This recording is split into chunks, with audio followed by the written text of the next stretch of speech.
بسم اللہ الرحمن الرحیم۔ اللہ تعالیٰ نے ابراہیم علیہ السلام کو جو دو بیٹے دیے تھے، اسحاق اور اسماعیل علیہ السلام مکہ میں آباد ہوئے اور اسحاق علیہ السلام فلسطین میں، بیت المقدس پھر بعد میں آباد ہوا، شام میں، ارض شام۔ تو آگے پھر اسحاق علیہ السلام کی اولاد میں پیغمبر پیدا ہوئے ہیں، اسماعیل علیہ السلام، کیا ہو گیا مجھے یار، یعقوب علیہ السلام جن کا نام تھا اسرائیل لقب۔ پھر ان کے بیٹے تھے یوسف علیہ السلام جو مصر میں تھے، واقعہ بتائیں، مصر چلے گئے تھے، بادشاہ بن گئے تھے۔ پھر آگے مصر میں ہوتے ہوتے ہوتے ہوتے بنی اسرائیل پر فرعون غالب آ گیا۔ مصر کے بادشاہ کو فرعون کہا جاتا تھا، جو بھی ہوتا تھا بادشاہ، اس لیے بہت سارے فرعون گزرے ہیں، لیکن قرآن نے جس کا واقعہ بیان کیا یہ وہ فرعون تھا جو بنی اسرائیل کو جس نے غلام بنا لیا تھا اور بہت طاقتور بادشاہ تھا۔ یہ چونکہ یہ واقعہ جب تک پیغمبروں کا پورا سلسلہ معلوم نہیں ہوگا نا تو بات سمجھ میں نہیں آئے گی۔ تو بنی اسرائیل کو پھر فرعون سے نجات ملی، صحیح ہے۔ پھر اللہ نے بنی اسرائیل سے کہا کہ اللہ نے فرعون کو تو خرد غرق کر دیا، اب تمہارے پاس ایک حکومت آئی ہے، ریاست آئی ہے، اللہ کی کتاب بھی آ گئی، اب تم جہاد کرو، اب تم اپنے پرانے وطن جاؤ۔ وہاں قوم عمالقہ کا قبضہ ہو گیا ہے، جہاں سے یعقوب علیہ السلام کو نکالا گیا تھا نا، بیت المقدس۔ ادخلوا الارض المقدسۃ التی کتب اللہ لکم، ارض مقدس، جیسے اللہ نے مسلمانوں کا مرکز مکہ کو بنایا، ایسے اللہ نے بنی اسرائیل کا مرکز بیت المقدس کو بنایا تھا کہ پیغمبروں کا جائے وطن بیت المقدس ہے، مصر نہیں ہے۔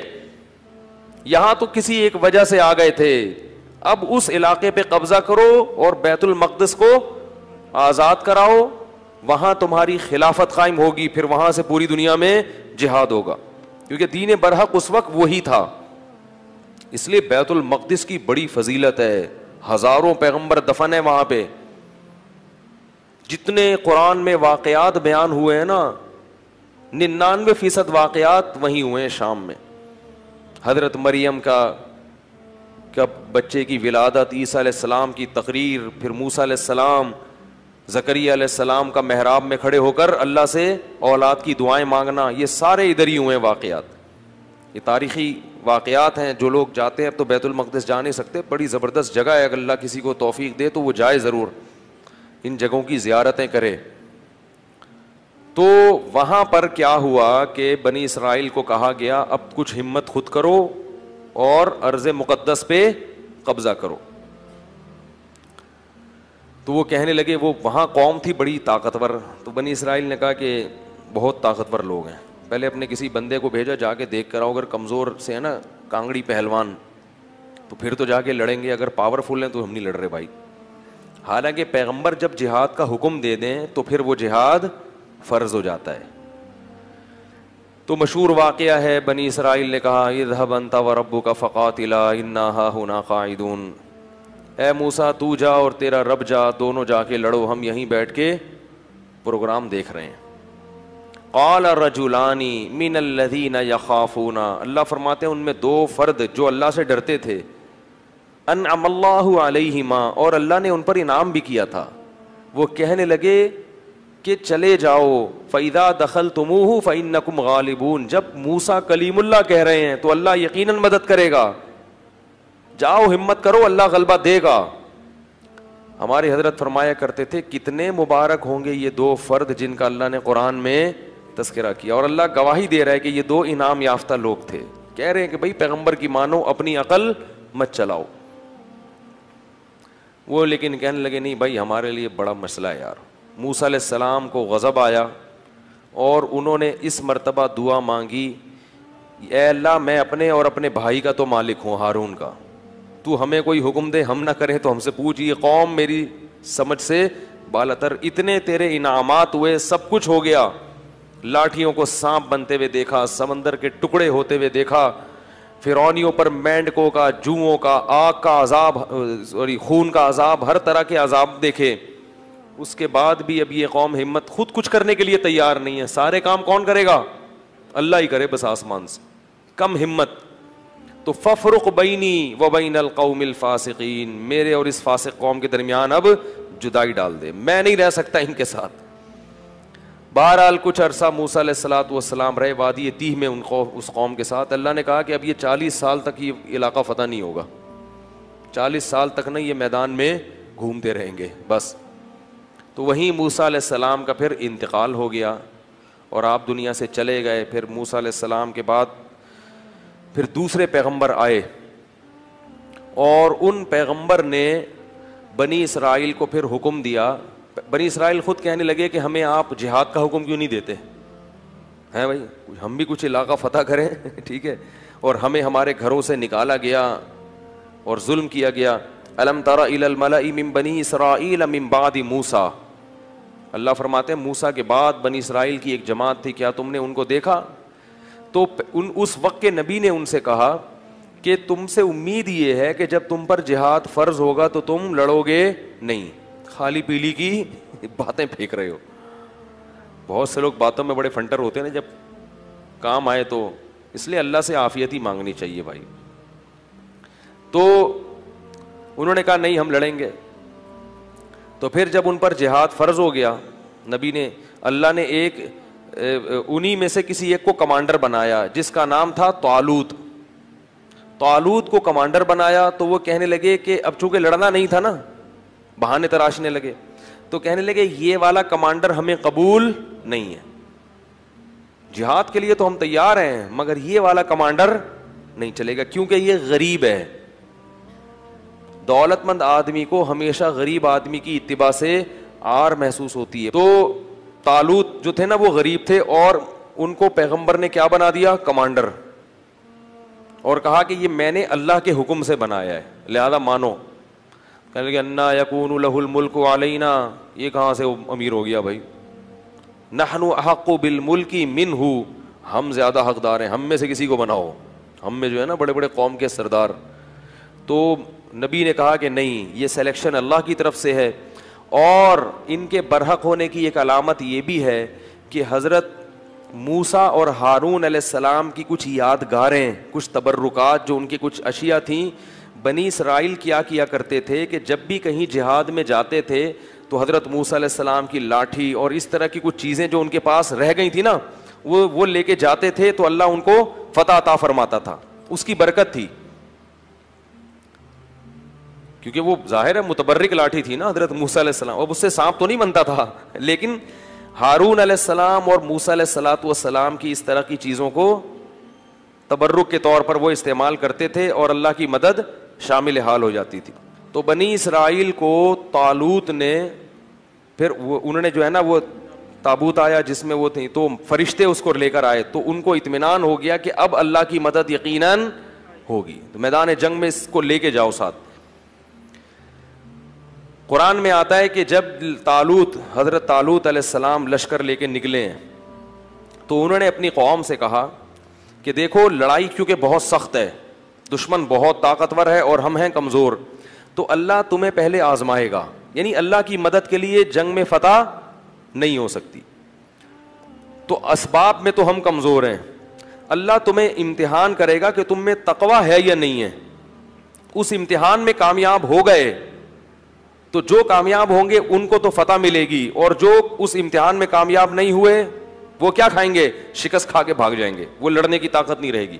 اور وہ امتحان یہ ہے کہ تمہیں پیاس لگے گی مگر نہر میں سے کسی نے پانی بولو بھائی نہیں پینا، پیاس لگے گی، یہ پیاس بعد میں ختم ہو جائے گی، مگر اس وقت اللہ نے امتحان لیا ہے کہ ایک آدھ چلو پینے کی اجازت ہے، پیٹ بھر کے پانی پینے کی اجازت نہیں ہے، اس میں کامیاب ہو گئے تو لڑنے کی طاقت بھی اللہ دے دے گا تمہیں۔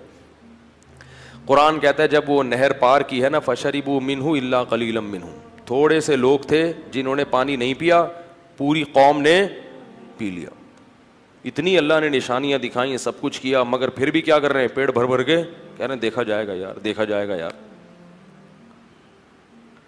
اس کا نقصان کیا ہوا، اس گناہ کی نحوست کیا ہوئی کہ جب سامنے طاقتور لشکر دیکھا اور اس کا کمانڈر تھا جالوت، جو بڑا پہلوان جالوت تھا جیم کے ساتھ، بہت طاقتور بہت پہلوان، اس کو دیکھا اڑے بھائی اس کا قد دیکھو، اس کی باڈی دیکھو، ہے بھائی لگ رہا ہے کسی جم سے آ رہی ہے، اور یہ لوگ دیکھو اتنا بڑا لشکر. تو جنہوں نے پانی پیا تھا نا وہ کہنے لگے لا طاقت لنا اليوم بجالوت وجنودی, آج ہمارے پاس طاقت نہیں ہے جالوت اور اس کے لشکر سے لڑنے کی, یہ نہیں ہو سکتا بھائی. اس سے پتہ چلتا ہے گناہ کرنے سے ہمتیں پست ہو جاتی ہیں. اللہ کی نافرمانی کرنے سے کیا ہوتا ہے؟ ہمتیں پست, کچھ بھی نہیں کر سکتے دنیا میں. اللہ کے لیے کچھ نہیں کر سکتے. پھر لا طاقت لنا اليوم بجالوت وجنودی قال الذين يظنون انهم ملاقو اللہ. اللہ فرماتے ہیں وہ لوگ جن کو اللہ سے ملاقات کی امید تھی کہ ایک دن اللہ کے سامنے کھڑے ہوں گے, اس کا ہمیں بدلہ مل جائے گا, وہ کہنے لگے کہ کم من فئۃ قلیلۃ, دیکھو کتنی ہی بار ایسا ہوا ہے کہ ایک چھوٹی سی جماعت کو اللہ نے بڑی جماعت پر غلبہ دیا ہے. ہمت کرو کیونکہ پیغمبر کے حکم پہ آئے ہیں ہم. خود سے جب آئیں گے تو دو رائے ہو سکتی ہے نا کہ بھئی صحیح کیا غلط کیا, اب تو اللہ کہہ رہا ہے تو غلط ہو ہی نہیں سکتا. اور اللہ نے ہمیں شکست دینے کے لیے تھوڑی بلایا ہے, تو اللہ غلبہ دے گا.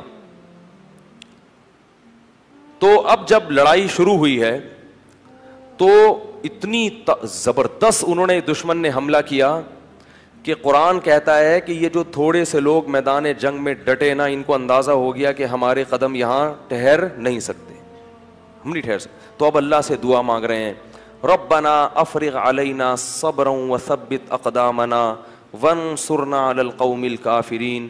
کیسے عجیب الفاظ ہیں, اے اللہ ہم پر صبر کو انڈیل دے.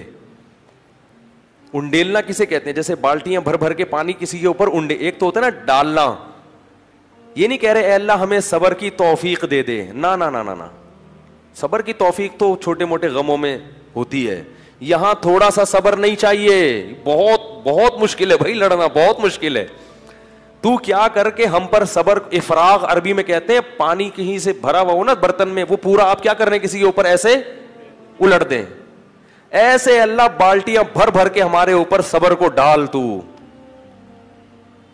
وثبت اقدامنا, اور ہمارے قدموں کو یہاں پر جما دے, یہاں پہ اکھڑنے نہ پائیں. ہم تجھ سے دعا مانگتے ہیں وانصرنا علی القوم الکافرین, اور ان کافروں پر ہمیں ہماری مدد کر. کیسا منظر ہوگا, اور اللہ کو اس طرح سے لڑنے والوں پر کتنا پیار آتا ہوگا. اس لیے یاد رکھو جہاد کی بہت بڑی فضیلت ہے اسلام میں. جہاد معمولی عبادت, جو بھی اپنے ملک کے لیے, اپنے دین اور مذہب کے لیے, اسلام کے لیے لڑتے ہیں, ملک کے لیے لڑنا اسلام ہی کے لیے لڑنا ہے کیونکہ اسلامی ملک ہے, تو جو بھی لڑتے ہیں ان کو معمولی مت سمجھا کرو. جان پیش کرنا اللہ کے سامنے یہ آسان کام نہیں ہے. تو وہ کیا کہنے لگے, اے اللہ تو ہمیں قدم یہاں پہ جما دے اور ہم پہ صبر کو انڈیل دے. اللہ کی مدد آئی, وہ تھوڑے سے, کیونکہ اللہ نے اپنے دین کو باقی رکھنا ہے, یہ بھی ختم ہو جاتے ہیں تو بنی اسرائیل تو گئی. ایک قوم کو اللہ نے ہدایت دی تھی, وہ بھی ختم, تو پوری دنیا تو گمراہ تھی. تو اللہ کام ایمان والوں ہی سے لیتے ہیں. بنی اسرائیل تھے بڑے نالائق, مگر تھے تو ایمان والے تو وہی تھے نا. تو بھائی جیسے مرضی ہیں, اللہ کیا کر رہے ہیں کہ بھائی اب ایمان والے تو یہی ہیں نا, اب کافروں سے تھوڑی لوں گا کام, تو جیسے مرضی نالائق ہیں انہی میں سے نیک لوگ پیدا کروں گا. تو اللہ نے کیا کیا, اللہ فرماتے ہیں فَهَزَمُوهُمْ بِإِذْنِ اللَّهِ, اللہ کے حکم سے ان تھوڑے سے لوگوں نے ان طاقتور لوگوں کو شکست دے دی. جب شکست دی ہے تو انہی بنی اسرائیل میں ایک شخص تھے جن کا نام تھا داؤد, جو کمانڈر نہیں تھے اور نہ نبی تھے, ایک امتی کی حیثیت سے وہ میدان جنگ میں لڑ رہے تھے. وہ بھی ان تھوڑے سے لوگوں میں تھے. نہ صرف یہ کہ ان تھوڑے سے لوگوں میں, بلکہ ان تھوڑوں میں بھی جو انتہائی درجے کی بہادری دکھانے والے تھے ان میں سے تھے. انہوں نے ہدف بنایا تھا جالوت کو, جو سب سے زیادہ طاقتور تھا. یہ بڑی بات ہوتی ہے نا. دیکھو اس زمانے کے دیندار لوگ کیسے ہوتے تھے یار. آج چھپکلی سے ڈرتے ہیں دیندار لوگ. آج دیندار آدمی کو چلانے کے لیے یہاں سے وہاں تک بولو نا انڈا موڑ چلے جاؤ تو اس کا سانس پھولتا ہے. کہتے ہیں ایکچولی میں اتنا نیک آدمی ہوں کہ میں تیز چل نہیں سکتا. داؤد علیہ السلام تو بڑے پیغمبر تھے اس وقت, نہیں پہلے تو عام امتیوں کی طرح تھے. تو قرآن کہتا ہے داؤد علیہ السلام نے داؤد نے کس کو ہدف بنایا؟ جالوت کو. اتنی سخت لڑائی ہے اور میں کس کو ہدف بناتا ہوں؟ جالوت کو. ان کو قتل کروں گا. وقتل داؤد جالوت, اور داؤد علیہ السلام جالوت کو قتل کرنے میں کامیاب ہو گئے. لہذا فتح میں جیسے کھلاڑیوں میں کھیل جب ہوتا ہے نا تو ایک مین آف دی میچ ہوتا ہے کہ بھئی یہ ہے جس نے جتوایا ہے میچ. تو وہ جنگ جتوانے میں سب سے بڑا کردار کس کا تھا؟ داؤد کا. اللہ فرماتے ہیں آتاہ اللہ الحکمہ, اللہ نے آپ کو نبوت عطا کر دی. کیا عطا کر دی؟ نبوت. اور اس کے بعد سے کمانڈ کس کے پاس آ گئی؟ کیونکہ لڑنے کے لیے, کمانڈ کے لیے صرف نیک ہونا کافی نہیں ہے, جنگ کا تجربہ ہونا, بہادری ہونا, یہ بھی بہت زیادہ ضروری ہے. لوگ کیا کہتے ہیں کہ کمانڈر بناؤ صرف نیک آدمی, نیک ہونا کافی نہیں ہے. ہمیشہ ایسے کو کام اس کے ذمہ سونپا جاتا ہے جو اس کام کا اہل بھی ہوتا ہے. تو اللہ تعالیٰ فرماتے ہیں ان کو کمانڈر بنا دیا گیا, اور اللہ نے ان کو کیا عطا کر دی؟ حکومت اور نبوت. نبی بھی بن گئے اور کمانڈر بھی بن گئے. اب بیت المقدس پہ قبضہ ہو گیا, اور داؤد علیہ السلام کی بنی اسرائیل کے ذریعے فلسطین میں کیا قائم ہو گئی؟ خلافت, بنی اسرائیل کی خلافت.